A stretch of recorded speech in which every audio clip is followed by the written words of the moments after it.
So today we discuss a recent development that had yet again put the Indo-Pacific region in the spotlight. The topic is AUKUS. What and why? So what is AUKUS, spelled AUKUS?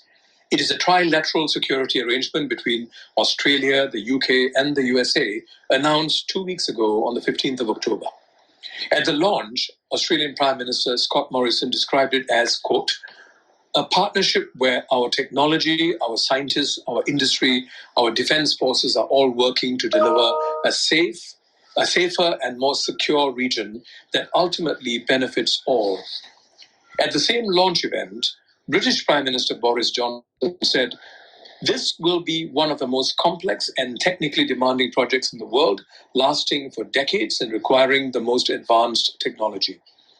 US President Joe Biden had this to say, this is about investing in our greatest source of strength, our alliances, and updating them to better meet the threats of today and tomorrow. Indeed, this effort reflects a broader trend of key European countries playing an extremely important role in the Indo-Pacific. This initiative is about making sure that each of us has the most modern capabilities and we need to maneuver and defend against rapidly evolving threats. I must say that it is significant that President Joe Biden used the word threats twice in his statement. The first major initiative of AUKUS will be to deliver at least 8 nuclear-powered submarines for Australia. It has been made clear that AUKUS is not about Australia acquiring nuclear weapons, as that will contravene the Nuclear Non-Proliferation Treaty that Australia is bound by. The plan is to build the submarines in Adelaide, Australia, in close cooperation with the UK and the USA. The final deal and details of the arrangement will be settled in the next 18 months. The submarines will be delivered over the next few decades. The US will share nuclear propulsion technology with Australia the same way it has with the UK since 1958, that's 60 years ago. The UK will weigh in with its submarine building capability. So how much are the submarines going to cost Australia? It's expected to be in the region of $90 billion.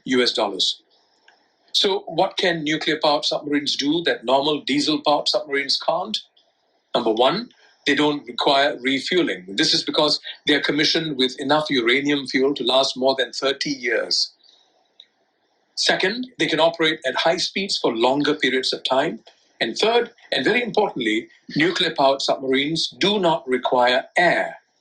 That means that they can stay submerged for months, giving them better stealth capabilities. How many countries have nuclear-powered submarines? Presently, 6 countries. The USA leads the pack with 68 such submarines. Russia has 29. China has 12. The UK has 11. France, 8. And India has 1. Under AUKUS, Australia will be the 7th country to have nuclear-powered submarines. It will also be the first non-nuclear weapon-equipped state to do so. Observers say that AUKUS is also part of the US strategic plan to win the technology competition in the Indo-Pacific region by seizing advantages in quantum computing, artificial intelligence, and cyber technology. So what was the response to the AUKUS announcement on September the 15th? France was livid because Australia had cancelled the submarine manufacturing deal worth about $65 billion. The French foreign minister called it, I quote, a stab in the back. China's official response was characterized as strong but measured, calling it extremely irresponsible and seriously undermining regional peace and intensifying the arms race. However, the pro-government Global Times didn't seem to pull its punches. It warned Japan, India, and Australia that, quote, once they step on the red line of China's core interests, China will not hesitate to punish them, unquote. The response from ASEAN countries was somewhat muted. Malaysia expressed concern that AUKUS would provoke other powers to act more aggressively in the region. Indonesia is very concerned about the continued arms race and projection of power in the region. Singapore welcomed AUKUS, saying it would contribute constructively to the peace and stability of the region. Taiwan and Japan, as expected, have strongly welcomed AUKUS as visible evidence of readiness to stand up to China's assertiveness. India's response is inextricably linked to its own calculations as a member of the Quad. The Quad, by the way, is an alliance that was formed in 2007 based on the idea that the Indo-Pacific is a single strategic space. The four members, India, USA, Japan, and Australia, have a vested interest in upholding the rules and norms of the current order. India needs to balance several long-standing and conflicting security, diplomatic, and economic calculations. For example, China has overtaken the US as India's number one trading partner. India is also cautious about committing to an even greater reliance on the US as its defense partner. That being said, India would welcome initiatives that bolster a long-term strategy to contain China's influence. India's Prime Minister Narendra Modi asserted that the United Nations and the recent Quad Leadership Summit in the US, that AUKUS, like the Quad, is aimed at pushing back unilateralism and expansionism in the region.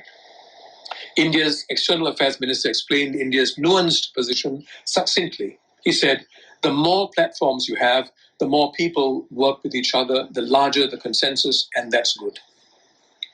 AUKUS is the latest in a string of alliances the US entered into in the Asia-Pacific region from 1941, when the Five Eyes Intelligence Alliance was set up to monitor the Soviet Union during the Cold War.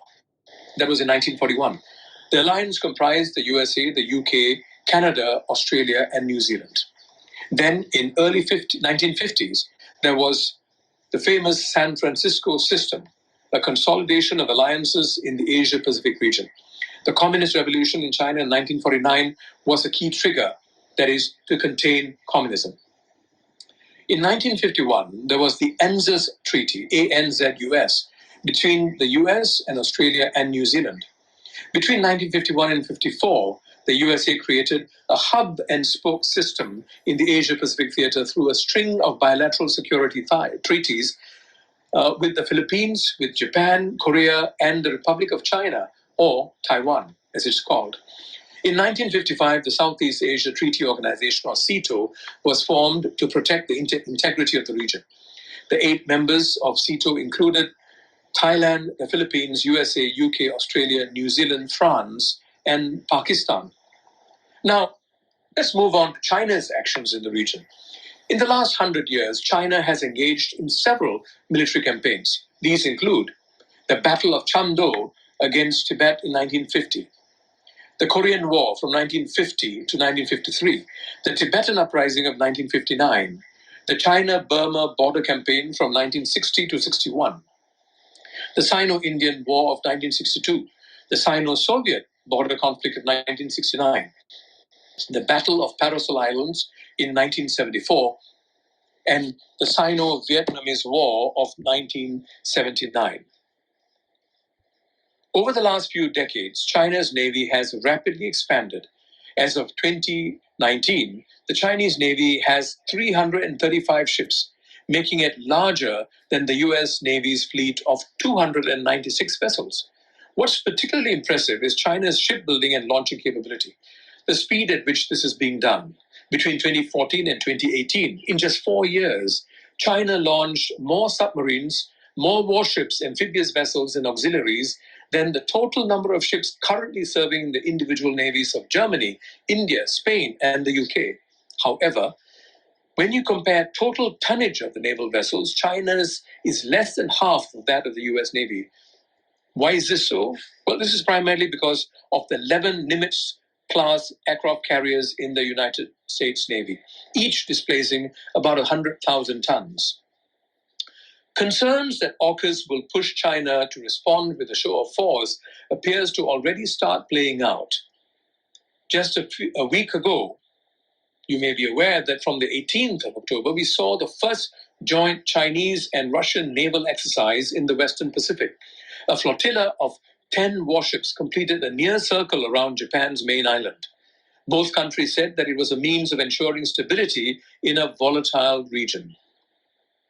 Counteractions like these are likely to increase tension and, as feared, trigger an arms race and an action and reaction chain. So, here are the 3 big questions before we start the discussion proper. Number 1, Who or what is the threat that President Joe Biden referred to in his launch statement? Number 2, contrary to the expressed intent of delivering a safer and more secure region, is AUKUS likely to increase tension, conflict, and polarization of the Indo-Pacific?